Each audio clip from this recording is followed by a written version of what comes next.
welcome to MensNet. My name is Roy. And I'm Tony. And we're your hosts for a series of programs dealing with men's issues. Tonight we have a special guest, George Silos. He's a men's activist, and he's the chief of the Men's Action to Rebuild Society. Welcome, George. Nice of you to come tonight. Thank you. A pleasure to be here. Okay, that's good to hear. Tony, you want to start questioning this guy? Well, George has some strong beliefs. He's written some books, and that revolve around masculinity and how it affects us today. And so, George, we'd like you to maybe break us in about your beliefs about masculinity. Well, I feel that we're living in a female materialistic culture right now. And, well, what are the difference between male and female? Let's say you're talking masculinity. The male is assertive. He's the assertive influence in this universe. The female is the receptive entity, the passive, receptive entity. And our society reflects that feminine, materialistic, passive, adaptive culture. Mm-hmm. If you want me to go into it? Or? No, yeah. Sure. That's what you're here for.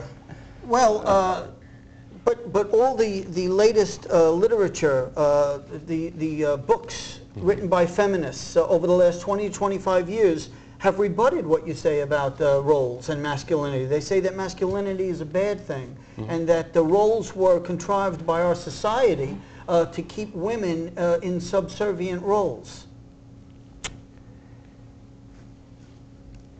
There's a North Pole and there's a South Pole. There's an up and there's a down, okay? There's an assertive influence and a receptive entity. It cannot be any other way, all right? All of life, everything that you see in this world, the telephone, the radio, religions, they are all a result of a pregnancy. Keep that in mind. Everything is a result of a pregnancy. Now, what do you mean by that? What do you mean by a pregnancy? How do you define that? I have to define what a pregnancy is? Well, in regard to the telephone, how is a telephone, I don't make the connection. You don't make the connection. No. You use telephone for the connection. All right. You have an idea, okay? And then that idea germinates. That's the pregnancy, okay? And then it's manifested in a material form, okay? That's the feminine attribute, okay? But anyway, in a pregnancy, any pregnancy is initiated by the masculine principle. It cannot be initiated by the feminine principle. It can only be initiated by the masculine principle. The North Pole shoots a charge to the South Pole. She produces magnetism. The sun, the masculine principle, shines on the moon, the feminine principle. She produces light at night. The anode in the car batteries, the masculine principle, all right? It shoots a charge to the cathode, the feminine principle. Her pregnancy results in electrons that run around and blow the horn and open the car windows and so on. Okay, so what you're saying then, I believe, is that men and masculinity initiate and start ideas. Of course. We think conceptually, all right? Conceptually and essentially impersonally. Impersonally. The feminine principle manifests or materializes and personalizes the impersonal conceptual thinking of men. And that's the source of many arguments between men and women. They're thinking materially. See, when a woman thinks, she sees what she thinks on a screen, and it has size, form, and color. Size, form, and color. Men don't. This is what they can't understand. See? So when we speak in terms of concepts, they don't get the concepts. For instance, if I were to say to a group of women, if you're more than 25 pounds overweight, chances are you're going to have a difficulty with a pregnancy. You can be certain in that group, one woman is going to get up and say, my girlfriend Irma is 75 pounds overweight and she had 5 children and had no problems. Right. That's the end of the concept. She personalized it. Right. She materialized it and personalized it. And you will see this act on television daily. You will see it on any panel show. When a male makes a conceptual remark, she's going to say, well, but I saw this and I saw that. That's her nature. It's not bad. It's not wrong. Okay? That's how she nurtures the race. I'm glad we got from car batteries to the human race. I see a symbol on your neck there. What does that mean? Is that some sort of insignia of some kind there? Right. This is the insignia of the organization. I see. Okay. I don't know how. I can No, do you that. know, hold it up. Okay. Yeah, hold it up and I the have big picture of it. I have here my logo. Okay. And the black represents the darkness, the ignorance, let's say, of humankind. Okay. Or maybe when you go on a fast or something. The light represents the enlightenment, and the circle represents the all-encompassing power of God. The triangle represents the father, mother, son principle, and also unity, completeness. And the symbol that you see in here with the arrow, that's the masculine principle in astrology, Mars. That's the glyph for Mars. Okay, and that's what we use for our logo. And I have it on everything. Yeah, I interested you as a guy before, because you're a real man's man. That's why I was trying to get across that you don't pull any punches. I know you hand out a little leaflet at your lectures, and one of the titles of one of your pieces here on this leaflet is, Are You a Bull or Are You Hamburger Meat? Can you explain this a little bit? Surely. When we raise calves for market, for milk-fed veal, when you go and have your veal parmesan, right? The way they are raised, that calf is removed from the mother and the father and is raised by an independent, well, what would we call it, a meat packer, I suppose, meat raiser. Now, various groups, liberal groups, they go around, take ads in newspapers, feeling sorry for these poor little calves that were removed from their mothers and fathers, and if the father, the bull, tries to fight it, he's emasculated, he becomes a steer, and he becomes hamburger meat. Right? Now, in our present society, children are no longer being raised by their fathers, or fewer and fewer. Now they're not being raised by their mothers. The state has taken over that function. If the men complain about it, they become hamburger meat and get put in prison. Nobody, none of those liberals complain about children being raised without parents or fathers in prison. They don't complain about that. They worry about the calves and the bulls and the cows, but not the mothers and fathers and children. Well, I get it, but on this show we try not to get into liberal and conservative because we're just men's activists. We don't care if you're liberal or conservative, and there's different, persuasions, so we won't get into that. But on the other side of your leaflet, you have something even more provocative, I think. American Woman and the Harem Master? What is that about? Well, the so-called liberated woman today is really owned by the state. And she has to be a good girl to the state because she gets from the state aid to education, financial aid, health care, all kinds of services that were normally, naturally, and traditionally provided for by husbands. But now that she's independent, she thinks she's independent, she gets all these things from the state. So she just substituted her husband for the state taking care of her. Of course. The independent woman is a myth. That's European mythology. There is no such thing. The feminine principle will always need the assertive masculine principle around her. And if she's not going to do it with a man, then she's going to go to the state. It's that simple. But there is no such, and when you showed these books, by the way, right. the women, what are they doing? Tell me, what are those women doing? They're complaining about the way things are today. Right. Oh, they're complaining. To who? To the government. And they want the government to do something about it. And they have done it, haven't they, Drew? Yes, but get the point. They can't do anything about it. Who can't do anything about it? The women. Right.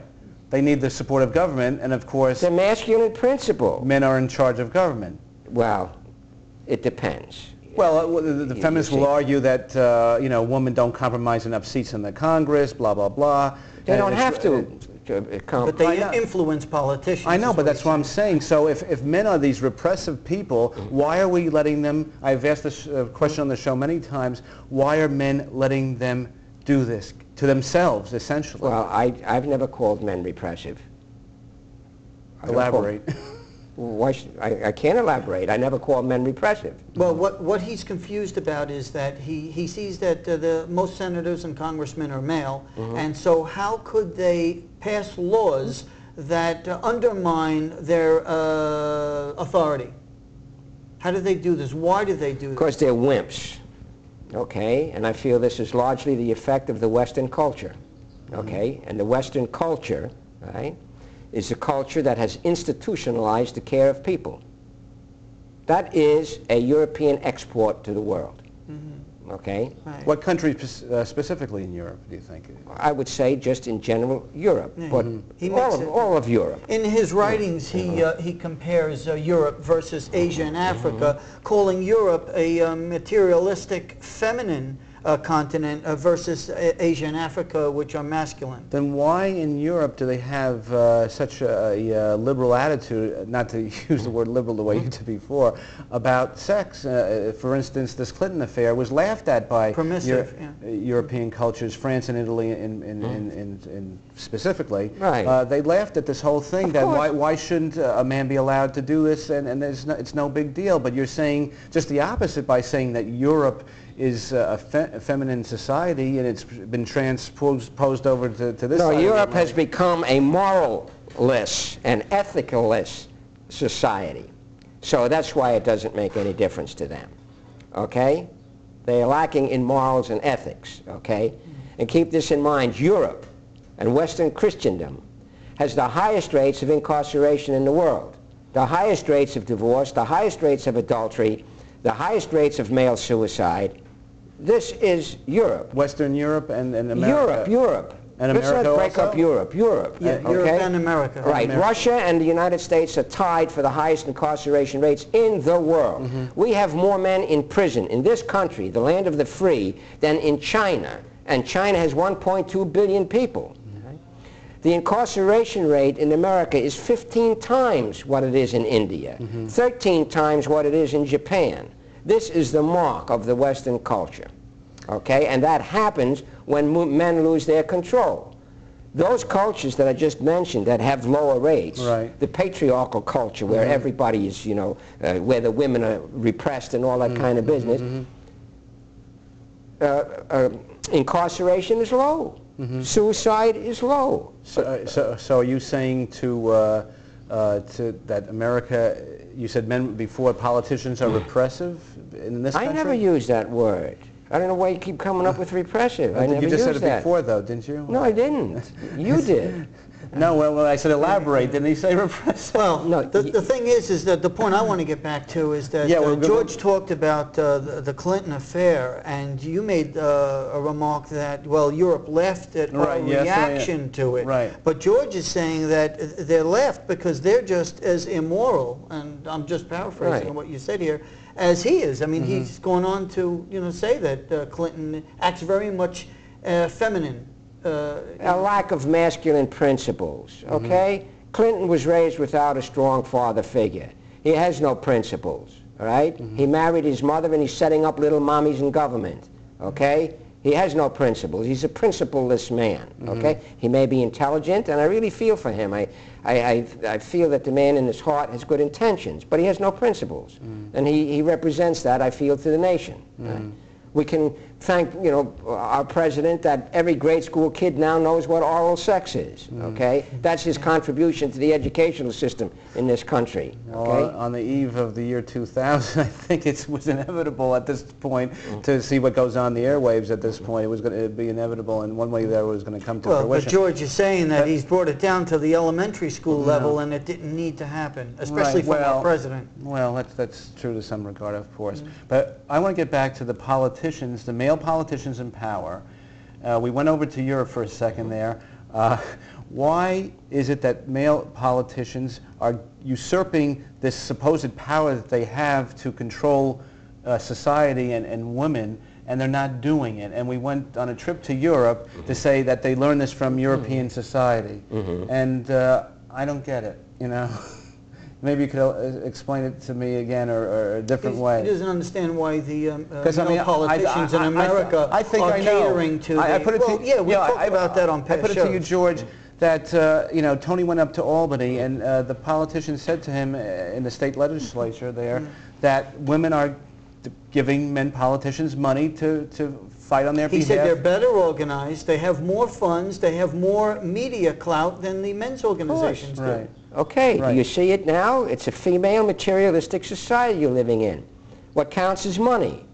Obviously. Not morals and Right. ethics. Well, then why you're no, I'm answering sorry. your You're own so questions confused. here. No, What's no. the confusion? The confusion is that you sort of put it in a different terminology. We didn't mention money before. I said Well, feminine materialistic. Yeah. Isn't money materialistic? Yeah. That's what Yes. governs. Yes. Okay? What's the governing factor in any divorce today? Who pays how much to whom? Right. Did you ever think that anybody would say, is he getting the proper feeding in a moral and ethical sense? Are those children being taught manly values? As far as I'm concerned, every child, any child that's being raised without a father is starving. No, you're It's absolutely starving correct. as much as if he's not getting food. He's starving. You're absolutely correct. Okay. Yeah. So that's it. These politicians are governed by the votes and by money. Right, and Okay. I maintain that most of them are attorneys, and they want to make more money through legal By the way, fees after they retire from the I legislature. never said I believed in a democracy. Oh, well, let me hear about that Okay. then. Let me hear about that. I'd be very interested to I feel hear about democracy, socialism, communism, fascism, they're all European substitutes for patriarchy. that. Oh, Keep this really? in mind, gentlemen, that before Europe, right, North America, South America, Africa, Asia, the Eskimos were all patriarchal societies. The reindeer, the lions, the baboons, they were all patriarchal, okay? And then Europe comes along with a monogamous society. Now, the primary purpose of the patriarchal polygamous society, if you will, is to see that no one is left out. There is no such thing as orphans or widows in a true patriarchal society. Nobody is left out of the group. Europe comes along with its non-patriarchal monogamous society. Now people are left out, right? People are left out. That, gentlemen, set the stage for the state taking care of people instead of people taking care of people. And that's what you have in this country today. The state taking care of people. And it's so ingrained in us that when we have a problem, what do? We go to the government. We don't go to the elders. Most people don't even know what an elder is anymore. They think it's an old person that can't put together electronic equipment. Aren't the old men in the Congress elders? No. No? No, they're just old men. Let me Old, wimped-out men. reiterate what George is talking about in his writings, and I quote, the European male living in a feminine value-based culture was not secure with his manhood. Consequently, he was unable to impose and administer the natural polygamous societal structure that existed in Africa, Asia, and Americas among all humans. And he goes on, the purpose of the polygamous structure was to be sure that no one was left out. Now, this is where you lose me, George. You're talking about sex, monogamy versus polygamy, and then you talk about here that no one's being left out, and that's why the government had to step in. But isn't a person's sex life different from the government and their duties? I don't know. I don't get the connection. I'm not talking about sex life there. You're not talking polygamous and monogamous is not about. It's not a sex life. Well, it's a structure. I mean, well, you have a sex life whether you're monogamous or polygamous. You have a sex life. Well, I understand that. It's the same, I think, in both. I don't think so. Right. Isn't monogamy about having it with one, and Right. polygamy having it with many? Right. Well, then how could you say it's not a? But it's not. It wasn't the primary purpose for sex. The primary purpose was taking care of the tribe. That was the primary purpose. Okay, so you're saying then that polygamous meaning you're kind of going along with Hillary Clinton's "it takes a village to raise a family." Of course it does, except she doesn't know what a village is. And where does she make her mistake? Okay. Yeah. Well, I don't know where she made her mistake, but in her book, because I didn't read it, all right. But in her everyday life, Right. all right, she's everything that this administration is doing is breaking down family values. So her concept of a village is really a socialistic village run by The government? right, not a village in the sense of a patriarchal village, by village elders, by village chiefs, by tribal chiefs, okay?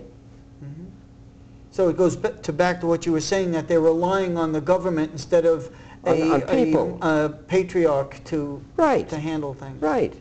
They rely on the government. And the European thinking is so ingrained that way that they can't think differently. And all these, and I am going to mention liberal and conservative because that happens to be the key issue today, and they happen to both be wrong because they're both of European origin. Okay, I'm happy for you to explain that for us. But the religious right, let's say, and there are large organizations. Henry Dobson's focus on the family, and I admire the man. He has good intent. Don Wilmot of the American Family Association, William Bennett, what is it, Frankenhorn of I forget what he called it. Blankenhorn. What does he call his organization now? National Father Initiative? No, I think it's changed. Now, they'll all talk about fatherhood, all of them, and the breakdown of the family, but they just cannot bring themselves to talk about manhood. They can't. They never used the term manhood. And they still talk. William Bennett recently about how they liberated women. From what? From what were they liberated?